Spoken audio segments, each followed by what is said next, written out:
இது வந்து பானை கழுத்து. பாட்னக்கு தைக்கிற முறை வந்து ஜாக்கெட்டில் வந்து பாட்னக்கு எப்படி தைக்கிறதுன்னு சொல்லித்தரேன். பாட்னக்கு வந்து வந்து பேக் சைடை வந்து வெட்டிக்கங்க. வெட்டிக்கிட்டு கழுத்தை வெட்டிடாதீங்க. பேக் சைடு வெட்டுறப்ப கைவெட்டு மட்டும்தான் வெட்டணும், கழுத்தை அப்படியே விட்டுறணும். விட்டுட்டு என்ன செய்யணும், ஒரு சுடிதார் பேப்பர் பேஸ்ட்டு உங்கள் பின்கழுத்து அளவுக்கு அகலம் உயரத்தை வச்சு பின்கழுத்து அளவுக்கு பானை கழுத்து வரைஞ்சிக்குங்க.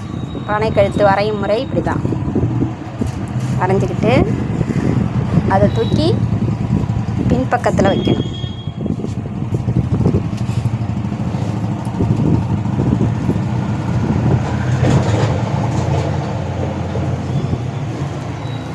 பின்பக்கத்தில் கரெக்டான ஒரு இடத்துல வச்சு சென்டரில் ஒரு தையல் போட்டுக்குங்க. இந்த பேப்பர் பேஸ்ட்டை ஒட்டினாப்லையே தையல் ஓட்டிக்கிட்டு வாங்க. பேப்பர் பேஸ்ட்டை ஒட்டினாப்லையே தையல் ஓட்டிக்கிட்டு வரணும். அதுக்கப்புறம் சொல்லித்தரேன். இந்த பேப்பர் பேஸ்ட்டை ஒட்டி தையல் போட்டாச்சு. தையல் போட்டுட்டு அதுலேருந்து ஒரு 1/4 இன்ச்சுக்கு துணியை நறுக்கி விட்டு கிராஸாக பல்லு மாதிரி வெட்டியிருக்கேன் பாருங்கள். கிராஸாக பல்லு மாதிரி வெட்டியிருக்கேன்.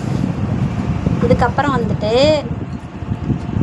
நல்ல பக்கத்துலேருந்து கெட்ட பக்கத்தில் இந்த பேப்பர் பேஸ்ட்டோட அந்த துணியை பரட்டி படிமான தையல் போடணும். அது சொல்லித்தரேன்.